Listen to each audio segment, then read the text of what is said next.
Hello hello. Hello बच्चों, नमस्कार।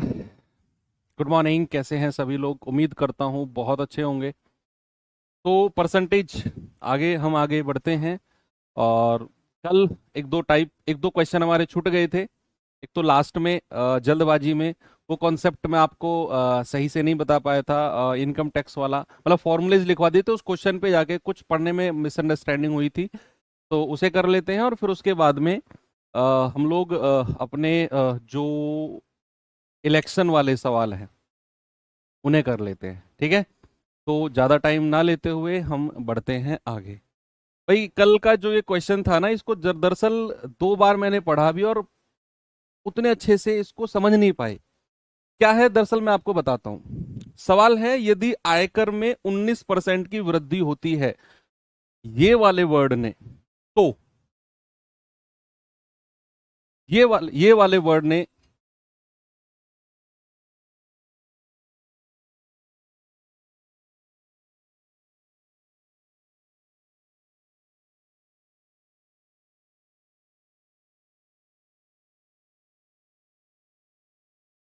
इस वाले वर्ड ने थोड़ा सा प्रॉब्लम किया। ये वाले वर्ड का मतलब क्या है कि यदि आयकर में 19% की वृद्धि होती है तो शुद्ध आय में 6% की कमी होती है।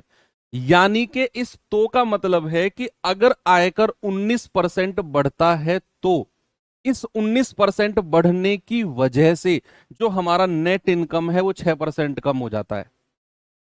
इसकी वजह से कल हम क्या रिलेट कर रहे थे कि ये अलग बढ़ा, आय अलग कम हुई। तो इसी कंफ्यूजन में था कल मैं कि शायद क्वेश्चन में कुछ प्रॉब्लम है। ये वर्ड पे ध्यान नहीं दिया कि जो इनकम टैक्स है उसमें 19% बढ़ा। अगर मैं बढ़ा दूं टैक्स को, भाई जरूरी सी बात है, आपके हाथ में अगर 50,000 रुपए आ रहे हैं सैलरी के, अगर मैं इनकम टैक्स जो पहले कट रहा था उसे बढ़ा दूं तो फिर 50,000 थोड़ी आएंगे आपके हाथ में, फिर तो कम आएंगे। तो क्यों? क्योंकि इनकम टैक्स आपका 19% बढ़ा। तो क्या मैं ये कह सकता हूं कि 19% ऑफ टैक्स जो है वो किसके बराबर है? जो 6% की कमी आई है नेट इनकम में, 6% की कमी के बराबर है। किसमें? नेट इनकम में। जो शुद्ध आय है उसकी 6% की कमी के बराबर होगा आपका इनकम टैक्स का 19% की वृद्धि। भाई अगर ये 19% नहीं बढ़ता तो ये 6% कम नहीं होती। बड़ी सिंपल सी बात है ना? और कल मैंने आपको एक फॉर्मूला लिखवाया था कि आपका जो नेट इनकम होता है, शुद्ध आय, जो इन हैंड सैलरी, जिसको इन हैंड सैलरी बोलते हैं, वो होता है आपका टोटल इनकम, ग्रॉस इनकम भी जिसको बोलते हैं, और उसमें से टैक्स को माइनस कर देते हैं। और अगर मैं आपसे पूछूं कि रेट ऑफ इनकम टैक्स क्या होता है, इनकम टैक्स आयकर की दर, रेट ऑफ टैक्स क्या होता है, कल मैंने आपको बताया था कि कितना टैक्स लगा बटे टोटल इनकम कितनी है, और इनटू 100। ये दो फॉर्मूले कल मैंने आपको लिखवाए थे। तो जरा मुझे यहां से रेशियो बताना, परसेंटेज से परसेंटेज गया। अगर मैं आपसे पूछूं कि टैक्स और नेट इनकम का रेशियो, तो टैक्स के सामने 6 है और नेट इनकम के सामने 19 है। यानी कि टैक्स और नेट इनकम का रेशियो आ गया 6 और 19। अगर हमें आयकर की दर यानी कि रेट ऑफ इनकम टैक्स बताना है तो क्या मुझे टोटल इनकम पता होनी चाहिए? टोटल इनकम कितनी है? Yes, total income. तो टोटल इनकम कैसे आएगी? ये माइनस का इधर आकर प्लस हो जाएगा। यानी कि टैक्स में नेट इनकम को जोड़ दो तो 19 और 6 25। कितना आ गया? 19 और 6 25। अब टोटल इनकम आ गई। तो रेट कितना हो गया, दर कितनी हो गई?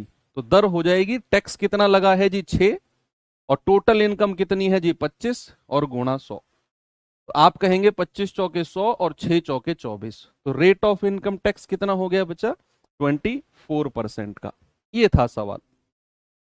बस ये यही वर्ड था जिसकी वजह से कल लास्ट में थोड़ी सी प्रॉब्लम हुई। तो यानी कि अगर ये 19% बढ़ा तो इसकी वजह से नेट इनकम 6% कम हुई। तो ये दोनों आपस में बराबर हो जाएंगे। यहां से टैक्स और नेट इनकम का रेशियो आ गया। टोटल इनकम होता है इन दोनों का योग 25।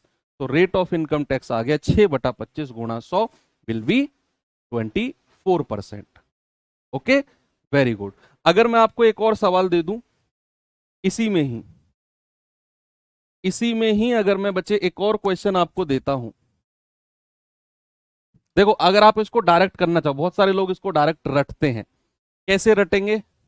अगर आप चाहो, उन रटने वालों में से अगर आप हो तो कैसे रट सकते हो? आप देखो, आप क्या करोगे, जो 6% की आय में कमी आई है वो ऊपर लिखो, और 19% टैक्स की कमी और 6% आय की कमी दोनों को जोड़ दो और गुणा 100। अगर डायरेक्ट रटना है तो 6% ऊपर लिखो और 19 और 6 दोनों परसेंटेज को जोड़कर गुणा 100 कर दो, तो ये कितना हो जाएगा? 6/25 गुणा 100 आएगा 25 चौके 100 और 6 चौके 24%। ठीक है, तो ऐसे भी आप कर सकते हो, कोई प्रॉब्लम नहीं है। अब अगर मैं आपको थोड़ी सी डिजिट चेंज करके दूसरा क्वेश्चन दे दूं, एक और क्वेश्चन है मेरे पास, जस्ट डिजिट को चेंज करके ही है वो। ये 19% की जगह कितना है?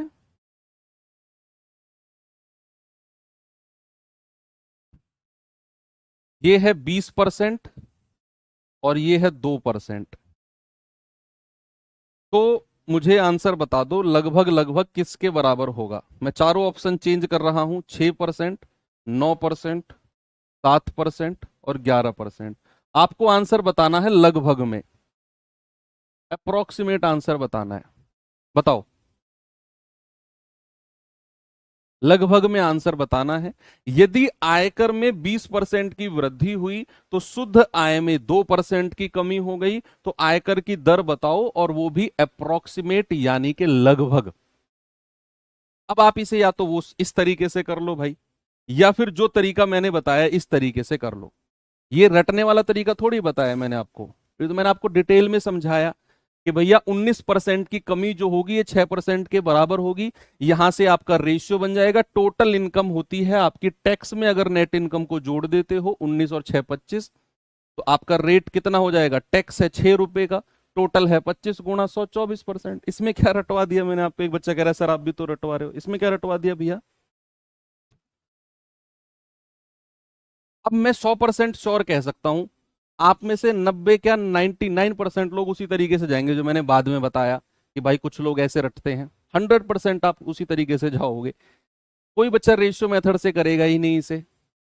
ठीक है, तो ये 2% की कमी ऊपर लिखो और 20 और 2 जोड़ दो और 2 गुणा 100, तो कितना हो गया? 2/22 गुणा 100, तो ये आ जाएगा 2 से 11 बार, और लगभग पूछा है तो 11 नाम 99, लगभग लगभग 9% आपका जवाब होगा, ऑप्शन नंबर बी, अप्रोक्सीमेट। ठीक है, रेशियो मेथड से जानना चाहो तो आप कहोगे सर 20% ऑफ टैक्स जो हुआ है ना, वो 2% की कमी हुई है नेट इनकम यानी कि शुद्ध आय में, उसके बराबर हो जाएगा। तो परसेंटेज से परसेंटेज गया, 2 एकम 2, 2 से जाएगा 11 बार, तो टैक्स और नेट इनकम का रेशियो कितना आ गया? 1 और 11।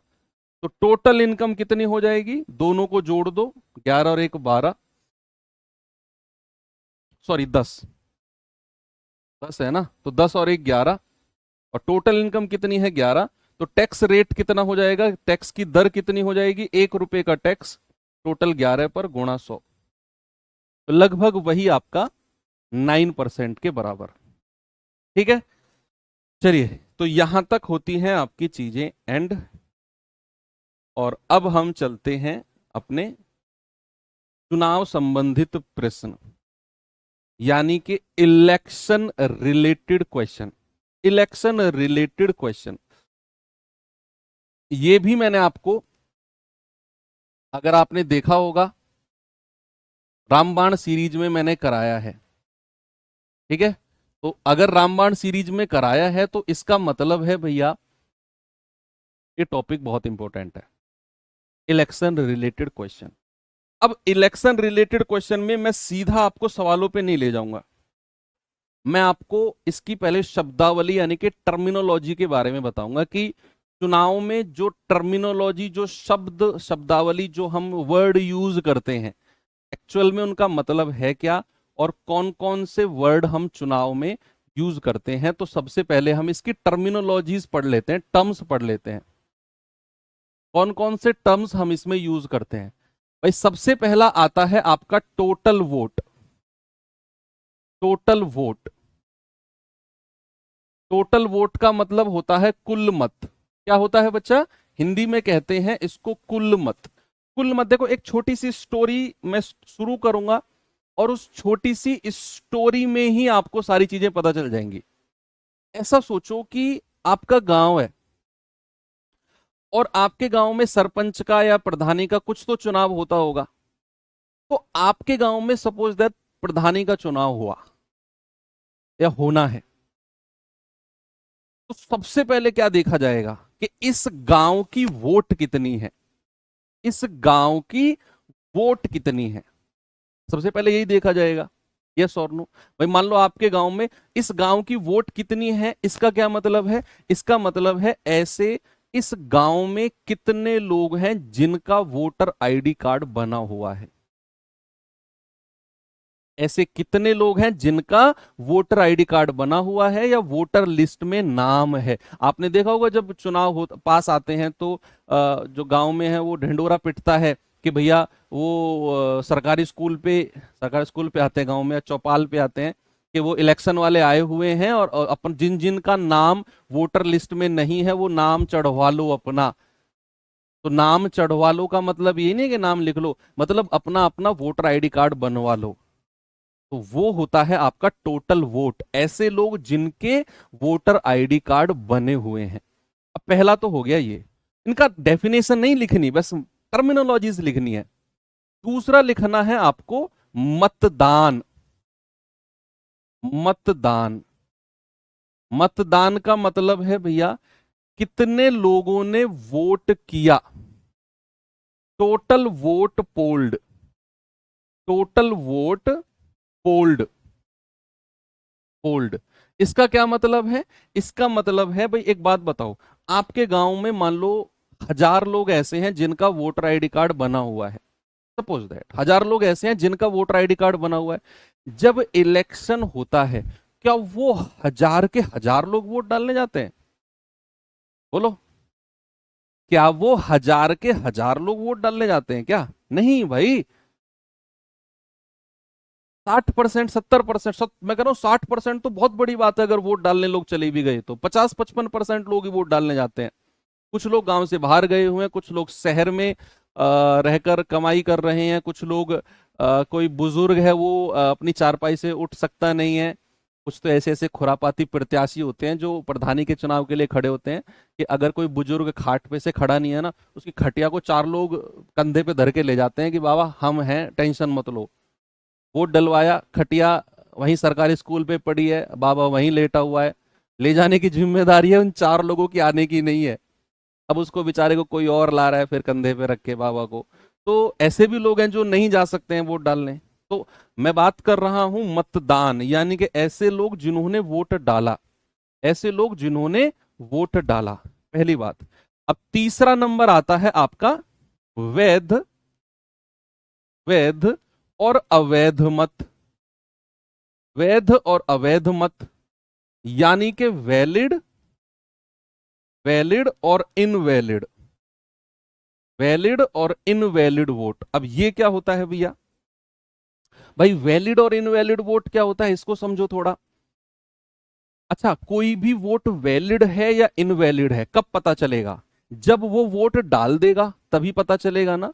यानी कि मतदान होने के बाद ही तो हमें पता चलेगा। भाई एक डब्बा रखा हुआ है, अपनी अपनी वोट उसमें डाल के चले जाओ, तो जब वो डब्बा खुलेगा, जो खोलने वाले लोग हैं वही तो चेक करेंगे कौन सा वैलिड वोट है कौन सा इनवैलिड है। यानी कि इस बात से हम ये समझे कि जो वैध और अवैध मत है वो वोट डालने के बाद ही डिसाइड होता है, यानी कि मतदान होने के बाद ही डिसाइड होता है। मतदान के बाद आपने वोट डाला, घर आ गए, उसके बाद डिसाइड होगा कि कितने वोट वैलिड हैं कितने इनवैलिड हैं, वैध और अवैध मत। अवैध और वैध का क्या होता है? यानी कि वैध मत का मतलब है जो वोट आगे काउंटिंग के लिए चले गए, जिन वोटों को काउंट करके डिसाइड होगा कि विनर कौन है लूजर कौन है, जीतने वाला और हारने वाला, वैध मत वो होंगे। इनवैलिड वोट क्या होंगे? इनवैलिड वोट होंगे जिनकी पर्ची तो डाल के तो आप वोट आए हो, लेकिन जब वो डब्बा खुला तो आपकी पर्ची में कुछ ऐसा रहा कि उसको साइड में रख दिया कि भाई इस वोट में कुछ गड़बड़ है, साइड में रखो। इस वोट में कुछ गड़बड़ है, साइड में रखो, that is called invalid vote. जिसको आगे काउंटिंग के लिए नहीं ले जाया जाएगा वो होती हैं इनवैलिड वोट, अवैध मत। ठीक है, तो वैलिड और इनवैलिड वोट का भी मतलब समझ में आ गया। मतदान का टोटल वोट, पोल्ड का भी मतलब समझ में आ गया। टोटल वोट यानी कि कुल मत का भी समझ में आ गया। तीनों पॉइंट क्लियर हैं भैया। इसके बाद आता है आपका विनर और लूजर, जीतने वाला और हारने वाला, जीतने वाला और हारने वाला। यानी कि विनर और लूजर। भाई दो ही लोग हो सकते हैं, एक विनर हो सकता है, एक लूजर हो सकता है।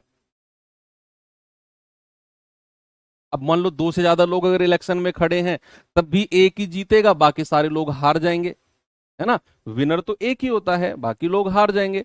अब विनर और लूजर में भी एक बड़ा इंपॉर्टेंट सा पॉइंट है जो आपको थोड़ा सा समझना है। देखना बच्चे जरा उस पॉइंट को, क्या है वो पॉइंट।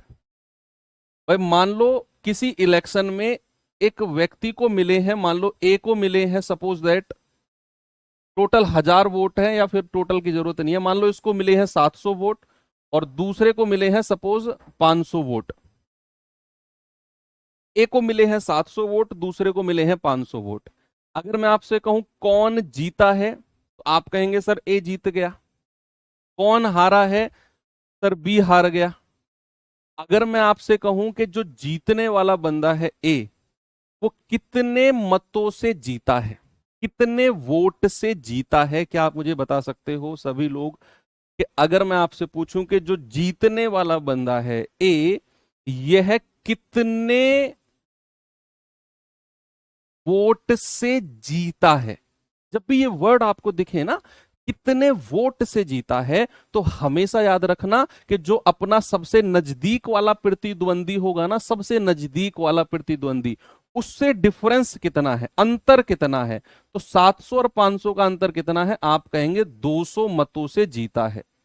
200 मतों से जीता है कौन? ए।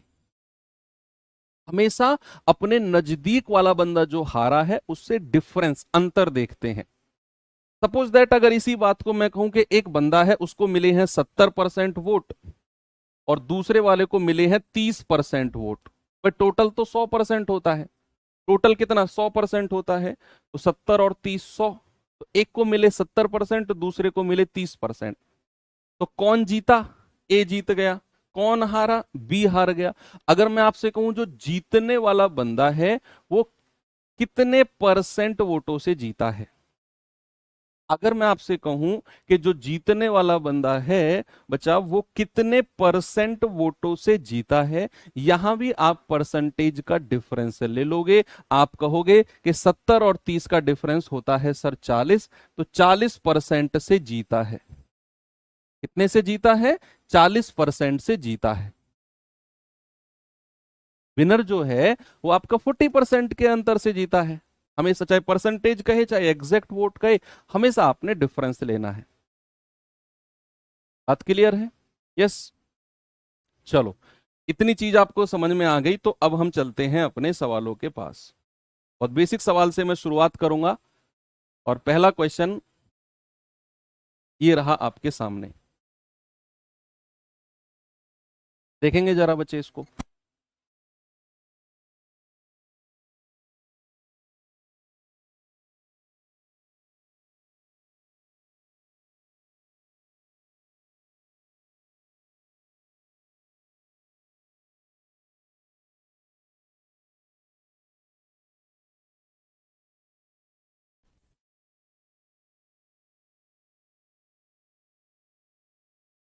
भाई सवाल है, दो उम्मीदवार एक चुनाव में लड़ रहे हैं। लड़ रहे का मतलब ये वाला नहीं होता है। इलेक्शन में खड़े हैं, सभी मत वैध हैं। सभी मत वैध का मतलब क्या है? कि जितने भी वोट डाले गए, जितने भी वोट डाले गए तो सारे के सारे वैलिड हैं।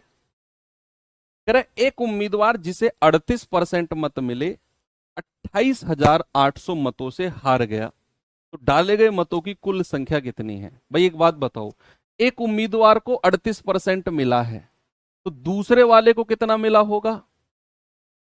मैंने बोला टोटल तो 100% होता है।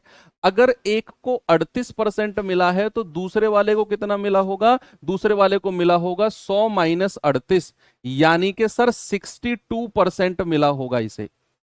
कितना मिला होगा इसको? 62%। तो जीतने वाला तो ये हो गया 62 वाला, हारने वाला 38 है।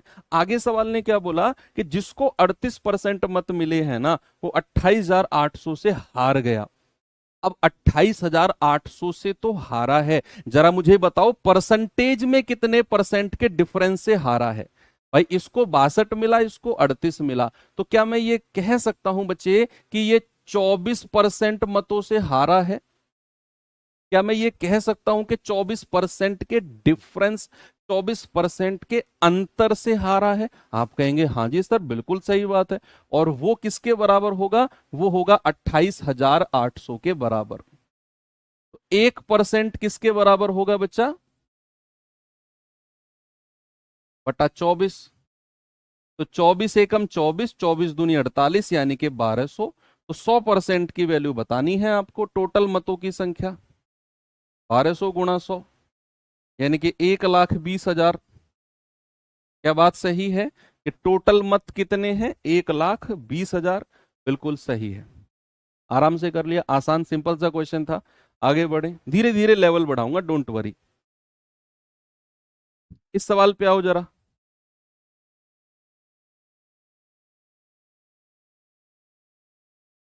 ये सवाल देखेंगे।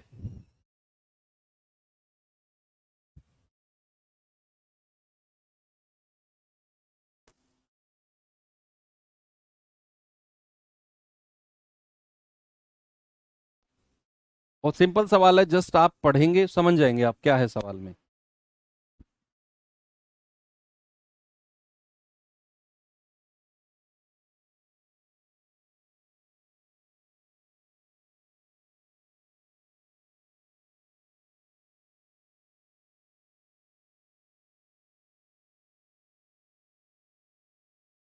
सवाल है, एक पंचायत चुनाव में एक निर्दलीय उम्मीदवार को डाले गए कुल मतों का 28% मिला। निर्दलीय खड़ा होगा, निर्दलीय यार। निर्दलीय का मतलब पता है? जिसकी कोई पार्टी नहीं होती है तो कहते हैं निर्दलीय खड़ा हो गया है। आपके यहाँ भी ऐसे कोई होते होंगे। मैंने एक बड़ा देखा था फेमस, मतलब एक बार चुनाव हुआ था, पता नहीं कौन सा चुनाव था, यूट्यूब पर बड़ा फेमस हुआ था वो बंदा। वो रो रहा है मीडिया के सामने। वो दरअसल निर्दलीय खड़ा हुआ था। निर्दलीय यानी कि ऐसे जाके पर्चा भर देना अपना। तो रो रहा है, कह रहा है मुझे 4 वोट मिले हैं। तो जो रिपोर्टर है वो कह रहा है भाई तो फिर इसमें रोने की क्या बात है? कह रहा रोने की बात यह है कि मेरे घर में ही 7 मेंबर हैं, मुझे वोट 4 मिले हैं, तो मेरे साथ फ्रॉड हुआ है। तो बड़ी हंसी आ रही थी, कह रहा है कि यार मेरे घर में, मतलब इसका मतलब उसके अकॉर्डिंग तो मतलब ये था कि मेरे साथ फ्रॉड हुआ है। और हम लोग ऐसे समझ रहे थे कि बताओ यार इसके घर वालों ने वोट नहीं दिया इसे। कह रहा है मेरे घर में 7 मेंबर है और मुझे वोट ही 4 मिले हैं। तो वो निर्दलीय उम्मीदवार था, इसकी कोई पार्टी नहीं थी। कह रहा है कि पंचायत चुनाव में एक निर्दलीय उम्मीदवार को डाले गए कुल मतों का 28% मिला। अच्छा, अब कह रहा है उसे विजेता घोषित कर दिया गया। ठीक है, उसे विजेता घोषित कर दिया गया।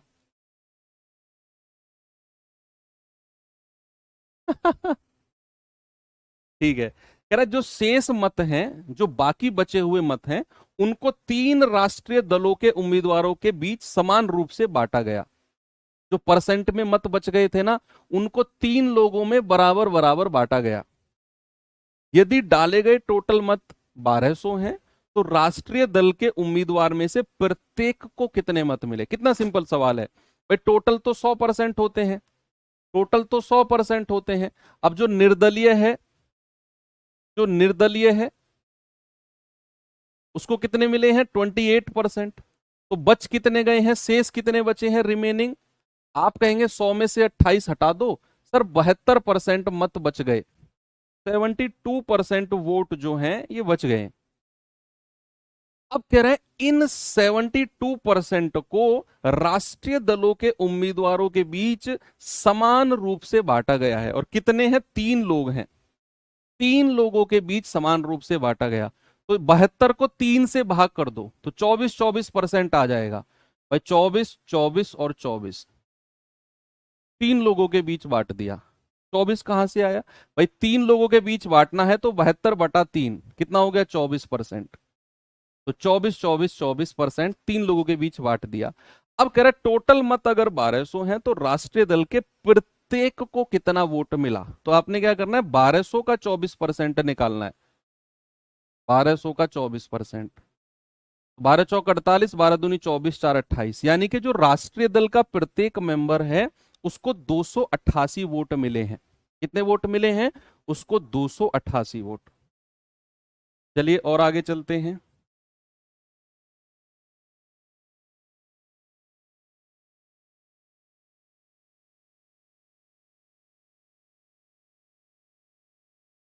चलो इस पे आते हैं जरा।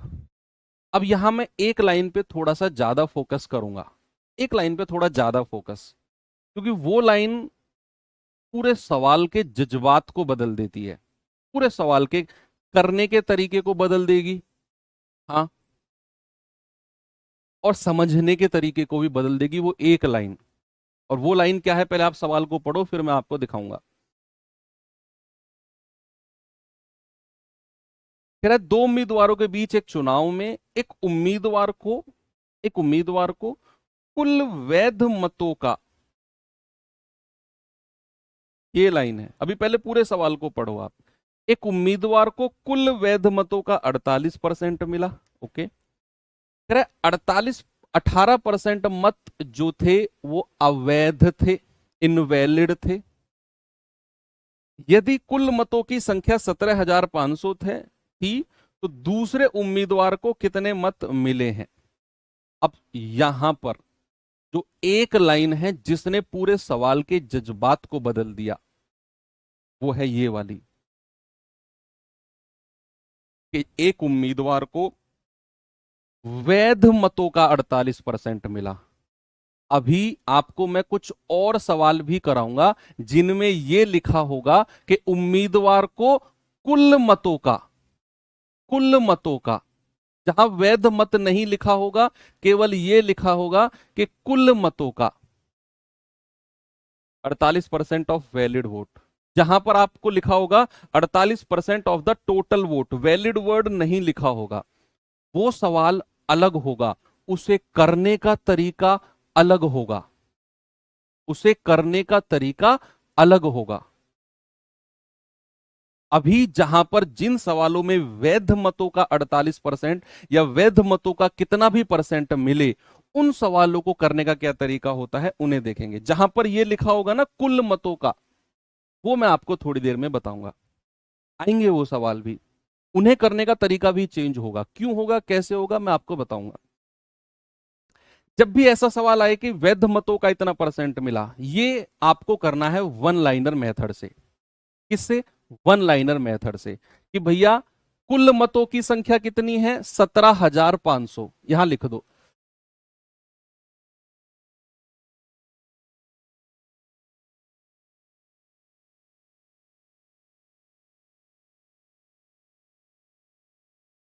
कुल मतों की संख्या कितनी है? 17,500। आपने यहां लिख दिया गुणा।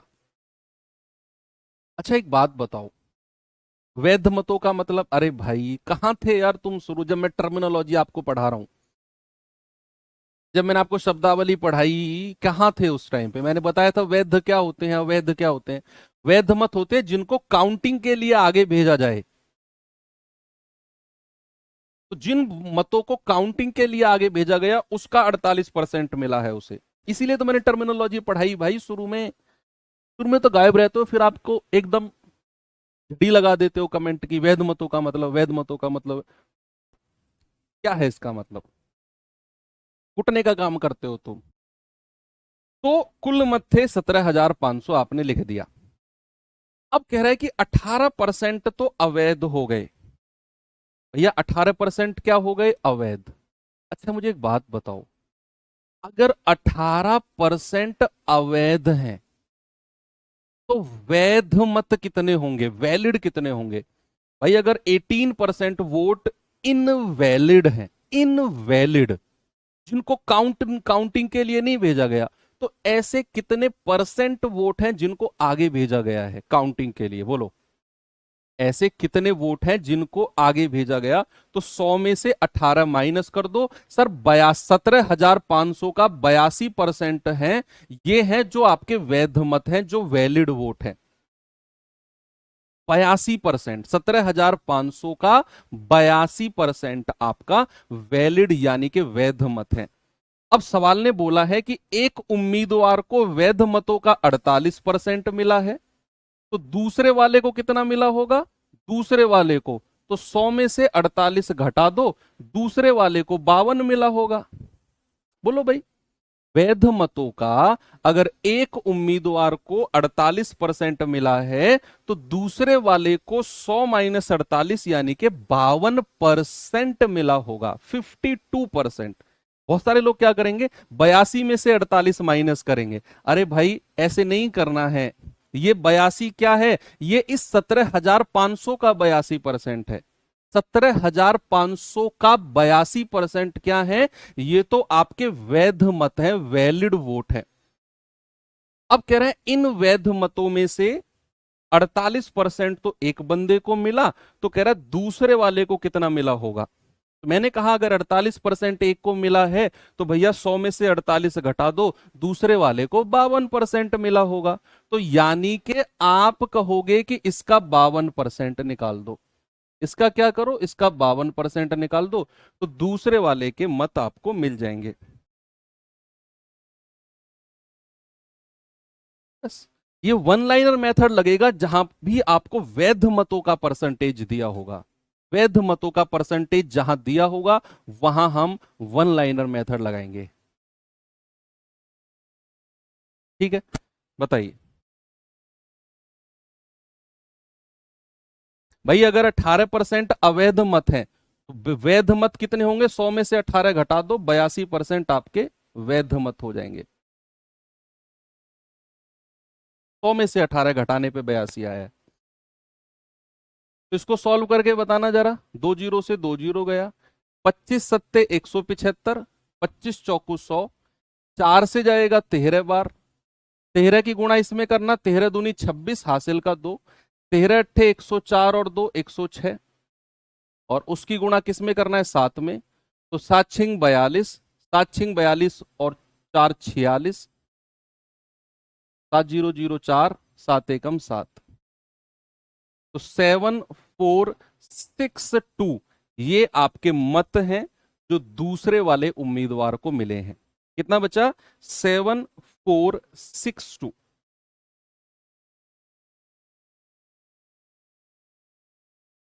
7462 मत हैं जो दूसरे वाले उम्मीदवार को मिले हैं। आगे चलें? Very good. चलो और थोड़ा आगे बढ़ते हैं।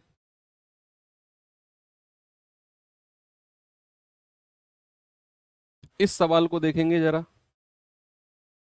अभी मैं आपको वही सवाल कराऊंगा पहले जहां पर वैध मतों का दिया होगा। वैध मतों का, जहां पर कुल मतों का दिया होता है वो मैं 2-3 सवाल आपको बाद में कराऊंगा। बस आपको जस्ट सवाल को देखना है। कह रहा है, एक चुनाव में 2 उम्मीदवार थे, ठीक है। 75% ने अपने मत डाले, यानी कि 75% ऐसे लोग हैं जिन्होंने मतदान किया, जिन्होंने वोट डाला। ऐसे कितने लोग हैं? 75% लोग हैं। 25% वोट डालने ही नहीं गए। 25% लोग हैं जो वोट डालने ही नहीं गए। कह रहे अब जिन्होंने मतदान किया उनमें से 2% अवैध हो गए। भाई 2% क्या हो गए? इनवैलिड हो गए। 2% अवैध हो गए। कह रहा एक उम्मीदवार को 9261 वोट मिले हैं जो कि वैध मतों का 75% है। एक उम्मीदवार है जिसको 9261 वोट मिले। अब जो ये 9261 वोट है ना, ये वैध मतों का 75% है, वैलिड वोट का 75% है।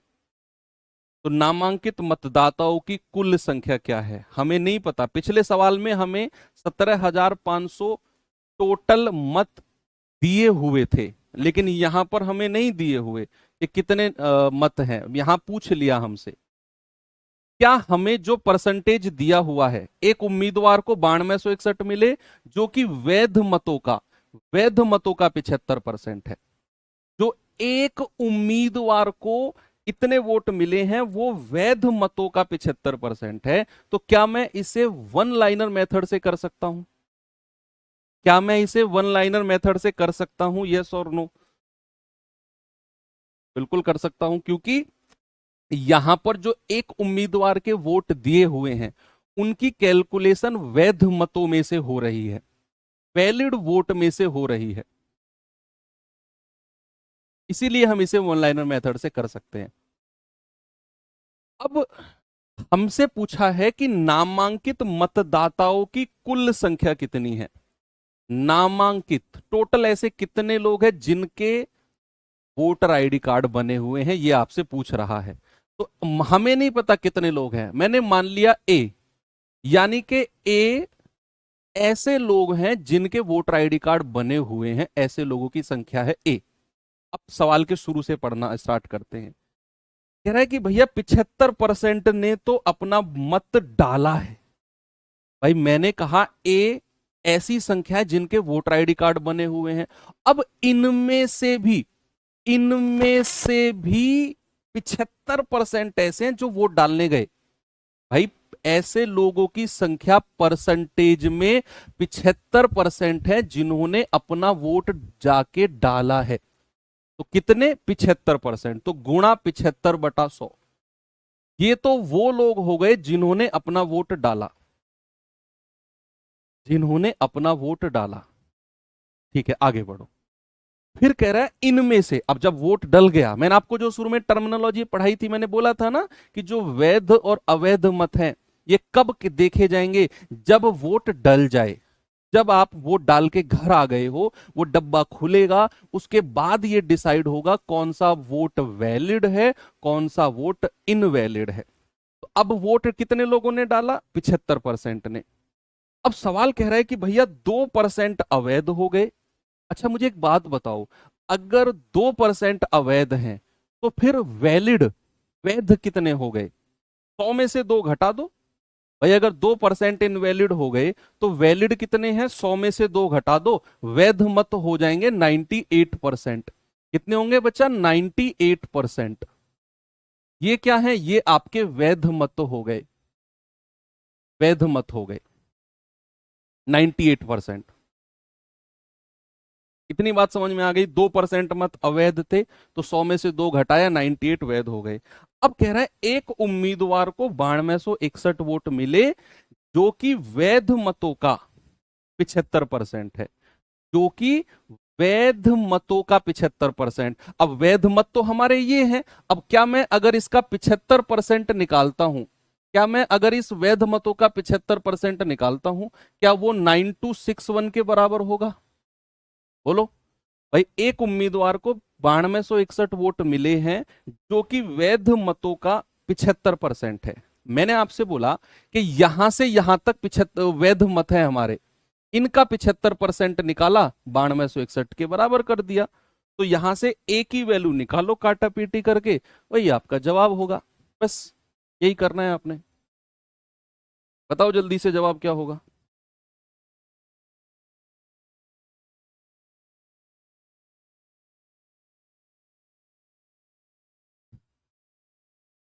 करो भाई सॉल्व।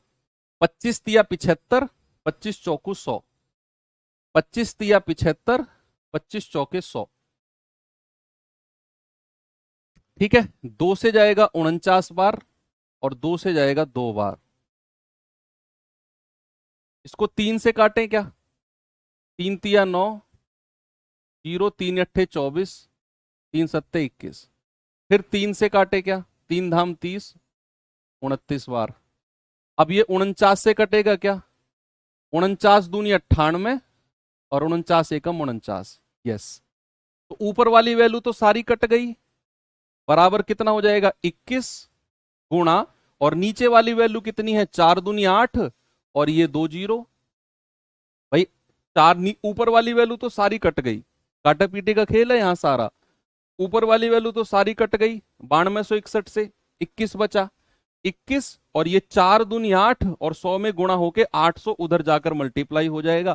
तो 21 अट्ठे कितना होता है 168 और ये 2 जीरो लास्ट में लिख दो।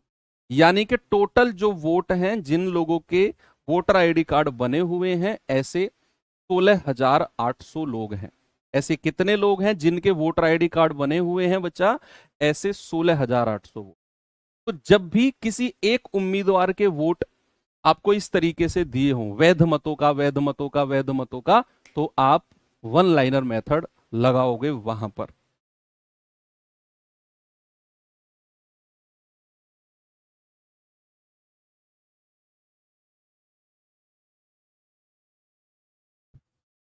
ये सवाल देखना जरा।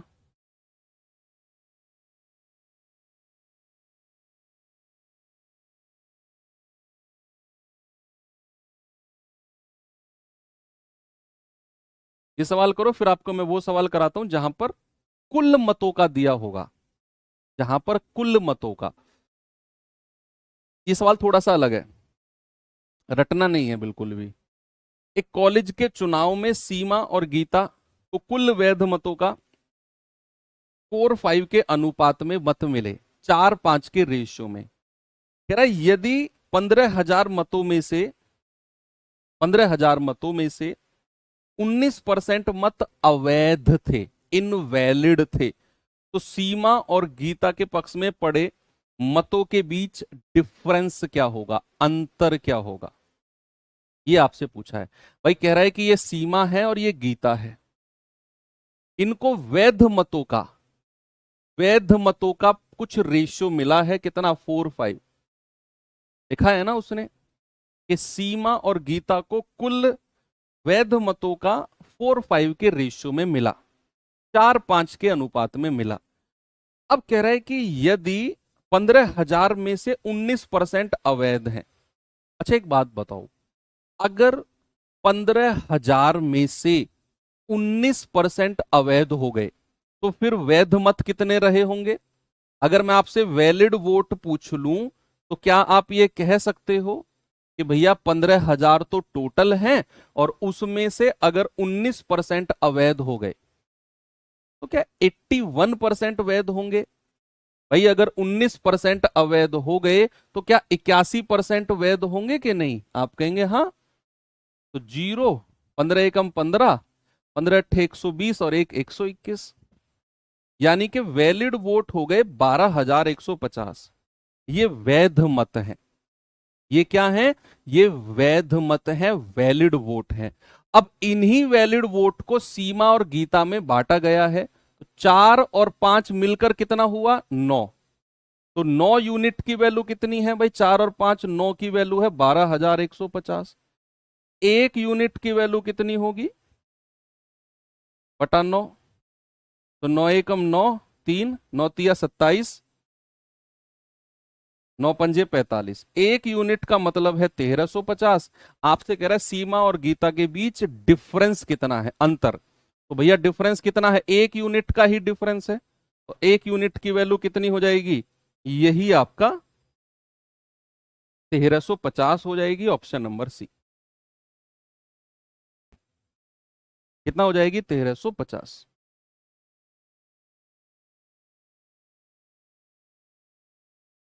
आगे चलें। चलो अब मैं आपको एक सवाल कराता हूं जहां पर कुल मतों का दिया होगा, कुल मतों का। ये सवाल देखिए आप, इसे हम वन लाइनर से नहीं करेंगे। पहले तो आप ये सवाल पढ़ के ये देखो कि क्या ये सवाल उस सवाल से अलग है जो हमने अभी अभी किए थे, 3-4 सवाल, वैध मतों का वैध मतों का वैध मतों का, क्या ये उससे अलग है? ये भी अगर आपने पता लगा लिया तो रुक जाना, वेट करना मैं किस तरीके से कराऊंगा। कह रहा है एक चुनाव में 8% मतदाताओं ने अपना मत ही नहीं डाला, 8% ने अपना वोट ही नहीं डाला। इस चुनाव में केवल 2 उम्मीदवार थे। ओके, विजेता कुल मतों का 48% प्राप्त करता है। यस, अब जो विजेता है ना, जो जीतने वाला है, वो कुल मतों का 48% ले रहा है, कुल मतों का। यहां पर कुल वैध मतों का 48% नहीं लिखा हुआ। यही तो सारी की सारी ट्विस्ट है इस सवाल में। कह रहा है कि विजेता जो है वो कुल मतों का 48% ले रहा है।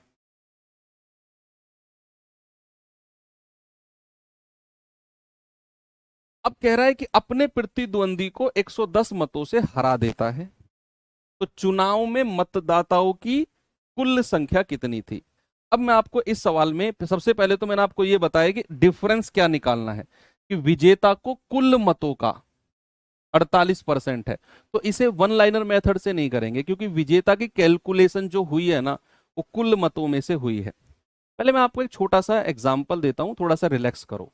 टॉपिक अच्छा है, दिमाग का पारा थोड़ा सा ऊपर हो सकता है, लेकिन एक बार समझ गए तो फिर कर जाओगे।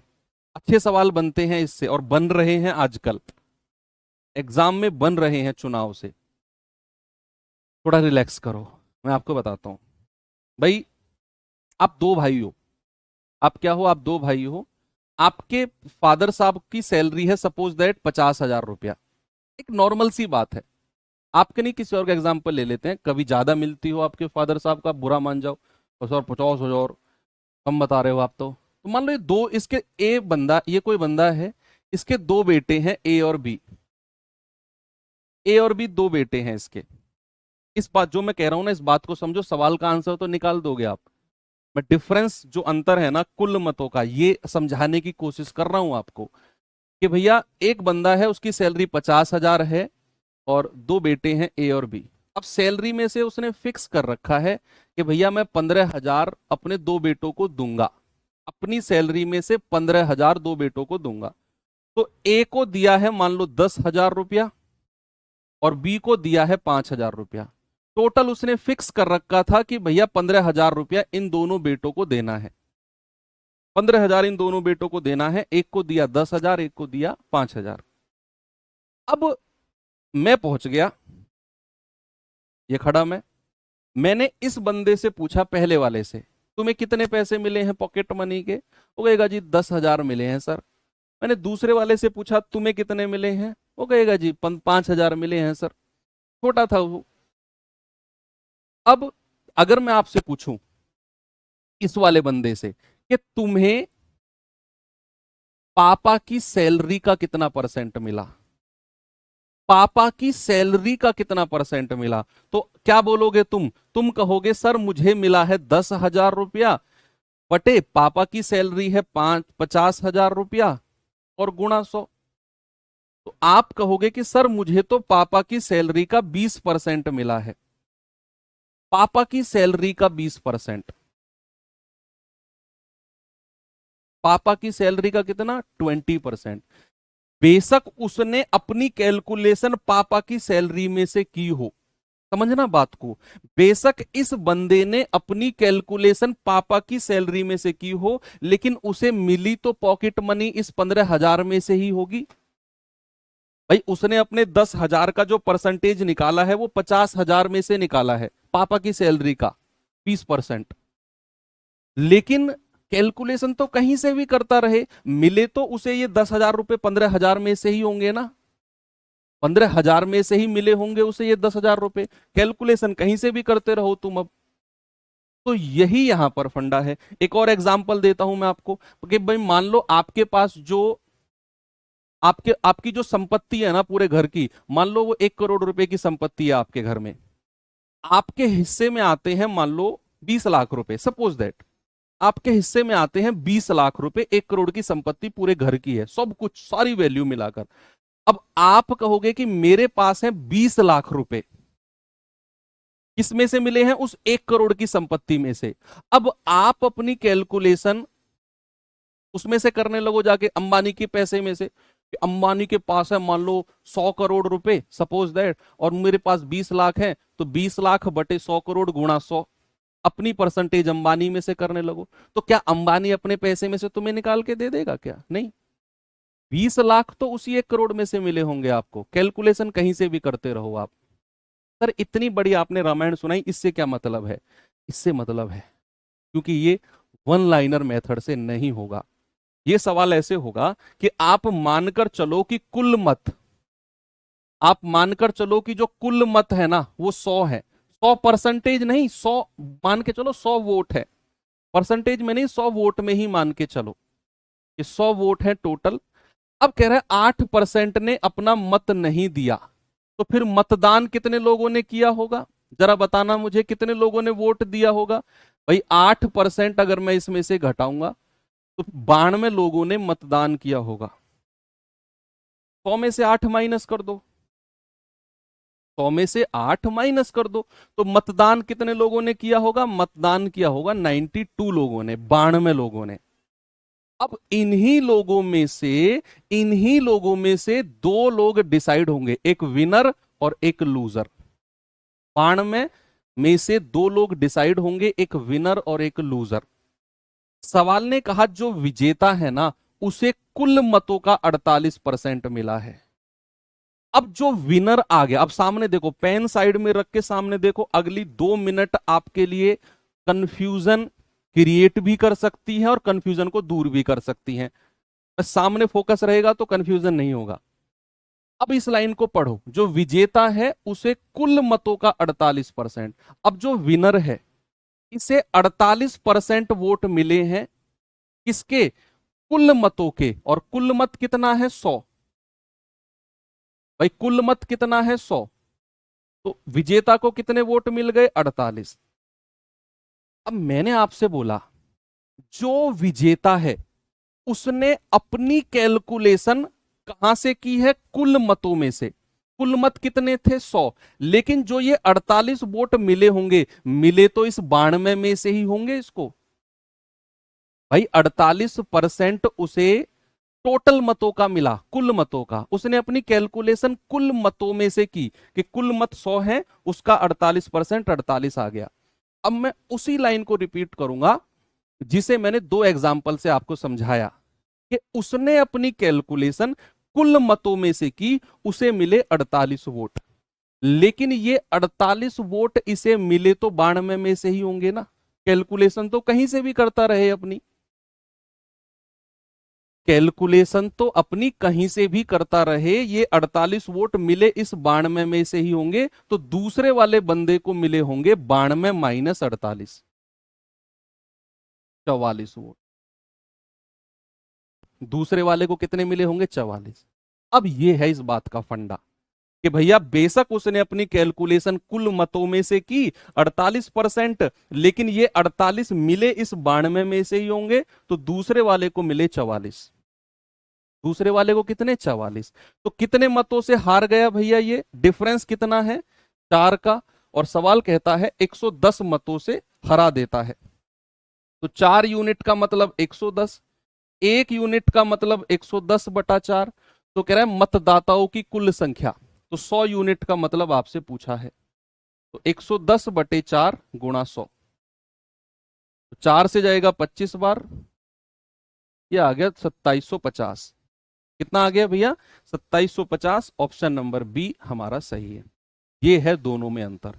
तो ये बहुत महंगा सवाल है बच्चा, इसे बिल्कुल भी इग्नोर मत करना। मैं एक और सवाल आपको ऐसा देके जा रहा हूं, कोशिश करना कि आप इसे कर पाओ। ठीक है भैया? तो मिलेंगे कल के सेशन में। कल इसका एक मिसलेनियस सेशन रख लेते हैं, विविध। चैप्टर तो खत्म हो गया आपका, ये बिल्कुल फिनिश है चैप्टर, तो अब कुछ नहीं, कोई टाइप नहीं बचा। एक विविध सेशन रख लेते हैं जिसमें कुछ प्रीवियस ईयर्स में कुछ अगर बच गया हो, छुटपुट बच गया हो, आपके टेलीग्राम पे जो क्वेश्चंस आते हैं उन्हें मैं सेव कर लेता हूं, वो उनमें से जो अच्छे क्वेश्चन होंगे उनको रख लूंगा मैं। कुछ अलग एक विविध क्लास हो जाएगी, मिसलेनियस क्लास, है ना। तो फाइनल टच कल हो जाएगा चैप्टर का। और इसमें मैं समझता हूं कि इसमें 2 से 3 क्लास आपकी एक्स्ट्रा गई हैं। ये चैप्टर 10 क्लास में खत्म हो जाना था, इसमें 2 3 4 क्लास एक्स्ट्रा गई हैं। वो आप और मेरी शुरू में डील हो चुकी थी, क्यों जा रही है वो, ठीक है। तो मिलते हैं कल के सेशन में। थैंक यू, बाय बाय, जय हिंद।